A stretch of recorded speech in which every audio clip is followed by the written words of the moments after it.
What's up? Tyler from Plugged On. I'm here with a CD collection video. This time I am going to be talking about 29 albums that I've added to my collection, basically since Christmas time. So this is basically first half of the year. It's almost June already. Unbelievable. But I have a surprisingly amount of older stuff compared to some newer albums. But I have a decent amount of that too. So without further ado, I'm going to run through the 2018 albums. I think, just looking at them really quick, I think we reviewed almost all of them, so I'm not going to go into a lot of detail on them. So if you're interested in my thoughts on them, go see our reviews. First off, Visigoth with Conqueror's Oath. I think Visigoth's one of the most underrated metal bands of the past few years, and I think if you're a classic metal fan, absolutely check these guys out. This is their second album. I think it's not as good as their first, but has a very solid handful of amazing tracks on it. Like Steel and Silver, the title track's amazing. Hammer Forge, Outlive Them All. There's some really good stuff on there. Go check them out. These next two albums back to back are easily two of my top three albums that I know of. If I was to say, what's your top three albums of 2018 so far? I don't know the order yet, but these are easily two of my favorites. Rivers of Nile with Where Owls Call My Name. Just an unbelievable record. It just really gets me going every time I listen to it. It just fills me with the feels. I really love it, and I am blown away every single time by what Rivers of Nile has done with this one. Judas Priest with Firepower. Just I just think it's so cool to have Rivers of Nile, a band that, that's their third album. They're relatively young, only been around for, I think their debut was 2011, so only 7 years have they, only released 3 albums. Yet Judas Priest has been around for a very long time, has released a lot of albums, and this is one of their best ones they've ever done. I just think that's cool. They have both sides of it in the metal world. Next up was an album that I didn't review. We don't review albums from this record label anymore, but I did pick it up because I just enjoy the band. Between the Buried and Me with Automata 1, Automata 2 coming out this summer. Honestly, This album does not grab me at all, and I don't know what it is about it. I think I need to listen to it a lot more, even though I have listened to it a lot already. It just doesn't get me going like other Between the Buried and Me albums. It just really doesn't. But, Condemned to the Gallows. Whew, that's a good jam. Looking forward to Automata 2, although I just kind of wish they released it all as one album. Light the Torch with Revival. What a revival for this band's career, in a way. I mean, they haven't been away for that long, but they went through a lot as Devil You Know, had to change the band name, and they come back delivering an album that just kicks ass. I love this album. The more that time goes by, the further we get away from its initial release. It's really good. Another one that these next two I think are great records that unfortunately I just didn't get the chance to review, and that's Primordial with Exile Amongst the Ruins. I love Primordial. I love their style. I love how they mix, black metal, clean vocals, some folk elements at times. They have a whole lot of great stuff going on, and there are some amazing songs on here. I think Exile Amongst the Ruins is fantastic. Stolen Years is another one that I really love. Sunken Lungs. I think this album gets better and better as you go along. It's a nice, enjoyable, really just sink into it kind of release. Next up is Tribulation with Down Under. I fucking love this record. I think it is just amazing. Amazing stuff. People give me shit. I reviewed Dimmu Borgir. I don't review black metal a lot on his channel, and so there's comments in there like, oh, you like Dimmu, and you like new Dimmu, but you don't, where's the black metal? Come on, bro, what are you doing? I'm not into like a lot of the more underground stuff, you could say, but I do enjoy black metal for sure. And Tribulation has some interesting elements of black metal in them. And I do thoroughly enjoy their music a lot. And honestly, every time the Lament starts, the first track on here, I really get going. What an incredible just guitar rhythm combined with an awesome lead. Gives me a lot of Agalloch vibes on this album, to be honest with you, at a lot of spots. And also, Lady Death's good, Nightbound is amazing, and also Here Be Dragons, Come, Become, To Be. It's good. I like it. Next up's an album that, honestly, the further we get away from it, the less that I like it. Initially, Kamelot with the Shadow Theory. This album's not awful, but it does not have the oomph, the catch that Kamelot usually has, to be honest with you. So, it is what it is. Kalmah with Palo. I love this album. I love Kalmah's style. Melodic death metal just beats you in your fucking mouth and really hits you hard, but also just some incredible melodic moments sometimes. But then he just have tracks that just jam. The Evil Kin, Take Me Away, Pastry, some of my favorite songs on this album. It's really good. Probably one of the most divisive albums of the year. I just reviewed these last 3 albums, so I'm really not going to say too much. Dimmu Borgir with Aeonian. I like it. Sorry, I think it's not a bad album. It's got some good jams. At the Gates with To Drink From the Night Itself. Really just very heavy melodic death metal. I honestly like this more than At War With Reality. Next up, probably the other album in my top 3. I cannot stop listening to this album, Amorphous with Queen of Time. Go check out my review of that. I just think this is one of the best albums they've ever written. And just saw these guys recently at live, and they put on a great live show, and as Galactic Empire with Episode 2 Star Wars themed metal here. They have a lot of good ones. March of the Resistance, one of my favorite Star Wars themes, you could say, is really good. Hyperspace is one that's a lot of fun to listen to. Ray's theme, just great stuff. Check out Galactic Empire, man. They put on a great show. They really do. So now, I'm going to get into some of the older stuff. I'm going to start off with one band and 4 records. Because why not? Finally completing my collection of Blind Guardian.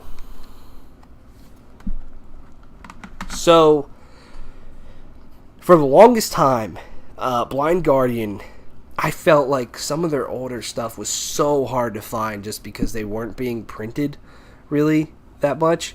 And then Nuclear Blast decided that they were going to reissue all of them, or I guess Blind Guardian struck a deal with them to reissue all of their old albums. And I just creamed my pants. Yeah, this is great. Because I love Blind Guardian. I love their music. I especially love their older stuff. And I just think their older stuff is so fantastic. And don't get me wrong, like, albums like, especially At the Edge of Time is really, really strong. But I feel like the bigger they get in their sound, the harder it is for me to really, really get into it the way I can get into some of these older albums. I love their speed metal days. And then when they had the speed metal, but they started to, throw a lot more in, I think that's almost kind of a sweet spot of Blind Guardian to me. Not that, don't get me wrong, I love their new stuff too. It is good, but to me, compared to the old stuff, not trying to be that guy, but I'm going to be that guy. So to start off, I don't know what order these are in, but Nightfall, In Middle Earth, a very classic power metal album. Very much enjoy this one. Not as much as others do. I'll be 100% honest with you. When it comes to older Blind Guardian, there's a lot more albums. There's other albums that I would listen to over this one. But it is good. Has some classic Blind Guardian songs. To me, one of the most underrated ones is A Night at the Opera. Really good stuff on here. I mean, songs like Sadly Sings Destiny, Precious Jerusalem, I can't fucking speak. And then there was Silence. There are some good songs on here, dude. Battalions of Fear, their debut. Amazing, just straight up speed metal on here. I love the track Majesty. I know that's one of the most popular ones, but man, just listen to that chorus. It'll get you pumped up every time. But there's some other really great ones on here. Guardians of the Blind is good. The title track's amazing. And then Follow the Blind, their second album. Very good stuff. Finally have every Blind Guardian album. Go check out Blind Guardian because they are good. Next up is a band that, I really regret now that World Dane is not, no longer with us anymore. But it's a band that I kind of regret not getting into sooner because I love these guys now. And actually, I have two of those bands here. Nevermore. I got the Obsidian Conspiracy, the last album that Nevermore was put together. And it was the metal album of the year 2010, according to this sticker that's on the fucking jewel case. Come on, man. Why would you do that? Anyways, there's some amazing tracks on here. I love Nevermore. I just think they have a fan base, don't get me wrong, but I feel like they should have been so much bigger than they were because they just put together so many amazing songs that just hit hard, had super catchy riffs, and amazing vocals from Laurel. Really, really miss Nevermore. One of my favorite albums of last year. I need to listen to a lot more from this guy, Steven Wilson with To The Bone. I absolutely fucking love this album. It gets me going every time. And there's just a lot of really amazing feel-good songs on here. Like the title track, Nowhere Now. Pariah, I think, is an amazing, just incredible song lyrically and emotionally. The Same Asylum as Before and Permeating are two songs that just jam. I showed this to my family, my friends, my fiance's family. They all love this album. This album has that appeal to it. I know it's more of a poppier album from Steven Wilson, but I just think its songwriting is so damn strong. An album that I think certainly would have made my top 20 of last year, but I missed it until after I put all that together. Threshold with Legends of the Shires. An amazing double album from these guys. They're a progressive metal band, but they just jam out. There are so many amazing songs on here. Both sides of the album are amazing, and it definitely doesn't get old. It doesn't get stale. And to me, the song that just jam out to is Small Dark Lines. So good. So hot. It's a hot song. Next up, Septic Flesh with Codex Omega. I like Septic Flesh. I think this album is solid. I enjoy it a lot more than Titan. And there's some bangers on here. Third Testament, Portrait of a Headless Man. Oh my God, that song's hard. Faceless Queen. There's some good stuff. In Septic Flesh, they're symphonic death metal band. They have a fantastic style and sound to them. To me, this is just, I think, one of their better ones. Speaking of completing collections due to reissues, honestly, Testament with Demonic. This is not my favorite Testament album, but it's the only one that I needed. It's not a bad album, for sure. It's honestly interesting to listen to because this is more of a... It's not 100% there, but it's more of a death metal album for Testament, if you want to say that. Like, it is hard. It is really heavy. Chuck Billy's vocals are so... mean the entire time. In what I think it just falls apart in is the songwriting, especially towards the end of the album. To me, it just loses me every time. Like it just doesn't have that catchy factor to really make these tracks stand out really well. But some of the earlier ones, like The Burning Times, Together as One, John Doe, there's some good stuff on here. It's an interesting album. If you're a Testament fan, at least listen to it once, just to know what it's like. They've had a fantastic career, and I'll be honest with you, I'm just going to spill the beans right now. A few of you have asked for us to do the ranking of all the Testament albums. That is next. We're filming it this weekend. I'm excited. Paradise Lost with Medusa, one of the really solid albums from last year, and Paradise Lost going back to a little bit more of their old school roots, delivering in another amazing album there. The next one is, More from World Dane. I am totally in love with this band, and I'm kicking myself that I wasn't into them sooner. I think both of these albums are great. Many probably already know. I almost just dropped everything. Many probably already know who I'm talking about, but I have Sanctuary with Refuge Denied in the year that the sun died. I think both of these albums are amazing in their own right. Obviously, this is their debut. A lot more old school metal to it. Just, songs like Battle Angels is just unbelievable, that chorus. But, Die For My Sins has just amazing riffs in it. Soldiers of Steel is good. Veil of Disguise, the final track, I really like. Great stuff there. But then I in a way, I like The Year That the Sun Died a little bit more. I just think the songwriting's better. I like Laurel's vocals on it a little bit more. And I think some of the choruses just hit a lot harder, like Arise and Purify, Let the Serpent Follow Me. He sounds so good in that one, but it's the title track that gets me every time. That and Frozen. So many good songs. Now I'm looking at it. I might go listen to this right after this. Question Existence, Fading. Bro, songs are amazing.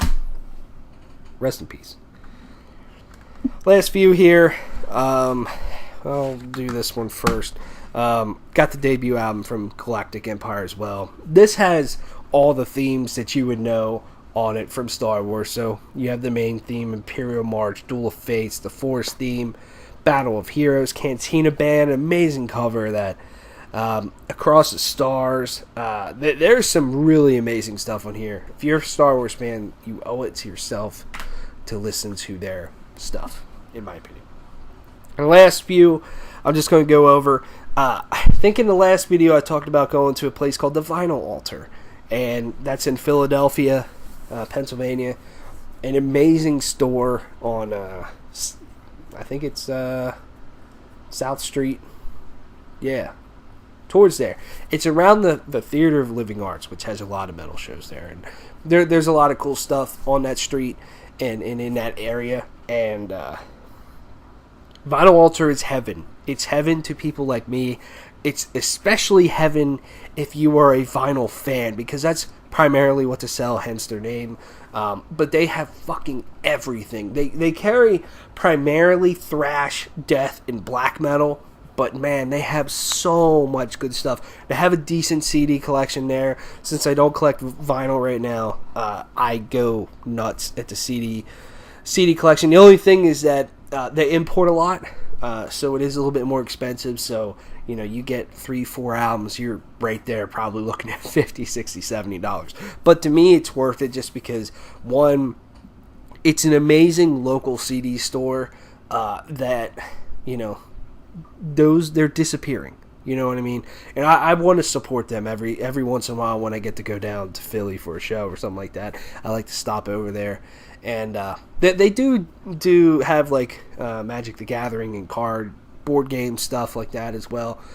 So, at least when I was there, this most recent time when we went down to see Steel Panther, they had a lot of kids in there playing, and that I thought it was cool. They're always jamming out in there, and just friendly as hell people that work there. Just an incredible place overall. I cannot recommend it enough. If you live in Philly, go. If you live in Philly, you're near Philly, you're taking a trip to Philly, go to the Vinyl Altar. It's an amazing place. Regardless. Picked up Release from Agony, from Destruction. This one's a little bit more recent, but oh my god, I think it was towards the end of last year. I kind of discovered this band, gave them a chance. I've completely fallen in love with them. Gatecreeper with Sonoran Deprivation. Some amazing new death metal here. Just so old school, so fucking heavy, so crushing, so in your face. And it is nothing but riffs and just massive vocals in your face the entire time. Every time, all you really need to listen to, there's a lot of great songs in here, but Craving Flesh, it's one of the most popular songs. Go check it out. I think it blew me away the first time I listened to it. And I discovered them when I was at work, and let me tell you, put that album on, I got a lot done that day. Really did. And then I don't have enough of their old school stuff. Morbid Angel with Altars of Madness. All I have is Covenant. That's the only thing I can ever find at a decent price. What the hell, man? So yeah, all really good stuff there. I want to get a lot more old school Morbid Angel in Destruction, and they certainly had a lot there. I think the next time I stop down there, we'll see. We'll see. It all kind of depends on what they have, but they had every Bathory album, and the only one I have is Twilight of the Thunder God, I believe, and want to get a lot more of them because I like them. That's it. That's all I got. Like I said, we have a Testament ranking incoming. We have a E3 predictions video coming up on the video game side. We are going to review the new Ghost album, and there's some other things certainly coming up. So thanks for watching. As always, have a good time. Let me know what you think of any of these albums, and I'll see you later.